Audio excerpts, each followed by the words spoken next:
पश्चिमबंग आलू अपेक्षा यूपी आलू अधिक दिन रहुना ओडिशार आलू अभाव दूर करने को राज्य सरकार एवं उत्तर प्रदेश आलू आणुंट किंतु बड़ कथा है कि यूपी आलू अधिक दिन रहुनी 2 ରୁ 3 दिन पर आलू पची नष्ट हो जाउछि। जो आलू गुड़िक यूपी रु आसुछि से गुड़िक आसवा समय गोटे अखारे 2 ରୁ 3 किलो आलू नष्ट हो जाउछि बोली कहछन्ती गोदाम मालिक। किंतु पश्चिमबंग आलू अधिक दिन रहुतला तेणु यूपी आलू को नहीं एवं चिंतार गोदाम मालिक एने गोदाम मालिक सहित अधिक आलोचना कर प्रतिनिधि कालीचरण रंजीत। बेस किछि दिन हेबो आलू समस्या ओडिसा रे देखिबा को मिली केतेबेले वेस्ट बेंगल आलू आसुछि तो पुणी केतेबेले यूपी आलू आसुछि किंतु गतकाली मंत्रींकर बयान अनुसार जे कि आउ उत्तर प्रदेश आलू वर्तमान ओडिशा को आसीबो वेस्ट बेंगल आलू आसीबो नाही। सीधा सड़क आपण चित्र देखुचंती जे कि गोदाम रे आमे आपन को चित्र देखौचु कोभଳି भाबरे गाड़ी गुड़िक गोटे पर गोटे आसी यूपी रु गाड़ी आसुछि एवं यूपी रु आलू आसीबो। एथर ओडिशा आउ वेस्ट बेंगल आलू खाइबो नाही। वर्तमान आमे गाड़ी रो चित्र आपन को देखेबू जे कि ए गाड़ी टी हेउछि यूपी रो गाड़ी यूपी रु गाड़ी आसीछि यूपी रु आलू गाड़ी आसीछि एवं एई आलू ही वर्तमान ओडिशावासी खाइबे। यूपी आलू लोके एथर ओडिशावासी एथर खाइबे किंतु पश्चिमबंग आलू खाइबेनी। आपन गोदाम रे वर्तमान को आलू रहिछि यूपी आलू ना पश्चिमबंग आलू? मोर पाखे अच्छी यूपी आलू आसी आ पश्चिमबंग आलू भी आसी किंतु यूपी आलू आसी आसु सब डैमेज आस्ते आस्ते धरलानी। पश्चिमबंग आलू आसु सी भी डैमेज देखो ये आलू मोर आलू आलू सब सब पश्चिमबंग आलू भी फोपड़ा हुआ सब यूपी आलू भी सब डैमेज यूपी आलू भी डैमेज कारण जो 4 दिन रही जाऊँ बॉर्डर उपर पश्चिमबंग आलू भी खराब होची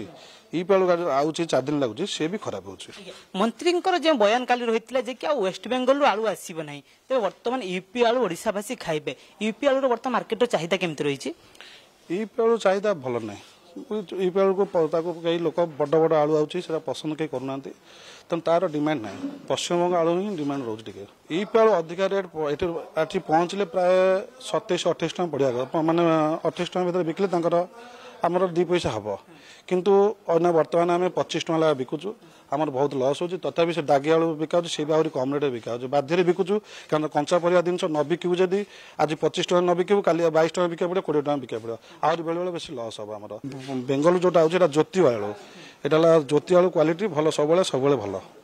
यहाँ हूँ हाइब्रिड आलू यूपी आलू ये संभालने। तो आप जो कथा कहते लोक मैंने ग्राहक मैंने अधिक आलू नापी भयभीत हे कारण आप सीधा सड़क भाव में जो प्रतिक्रिया रखिले जे कि यूपी आलू अधिक दिन रहुनी आप जो आलू आसूसी से आलू रास्तार नष्ट हो जाऊँगी बर्तमान ग्राहक मैंने 2-3 किलो पर तो आलू ने ये जो समस्या बर्तमान तो बड़ समस्या देखा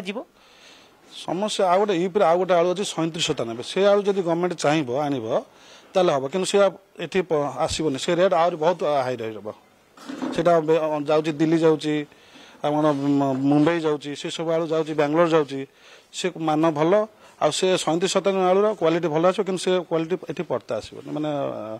आसबनी। बर्तमान यूपी जो आलू है क्वालिटी कौन खराब कहीं से आलू एत जल्दी नष्ट हो जाऊँगी? हाइब्रिड आलू तेणुक नष्ट हो लंगजिटी यार भल नुह। वेस्ट बेंगल जो आलू होता तार मान वेस्ट बेंगल आलूर मान बहुत भल एवं साधारण कथा उठुची जदि यूपी आलू 3 ରୁ 4 दिन भितर नष्ट होउची जो ग्राहक माने किनिबे तबे सेमाने केते दिन आलू को घरे रखी खाइबे कारण ए प्रतिक्रिया आसिला परे गुटे कथा स्पष्ट होई गला कि जे आ ग्राहक माने अधिक आलू नेबे नाही अधिक आलू नेले से आलू पची की नष्ट हेबो बोली सीधा सड़क भाव में जो आलू गोदाम रो जो माने सब रहिथिले कर्मकर्ता माने सेमानंकर प्रतिक्रिया रहिथिला। भुवनेश्वर कैमरा पर्सन शंकर सह कालीचरण रंजीत कनक न्यूज।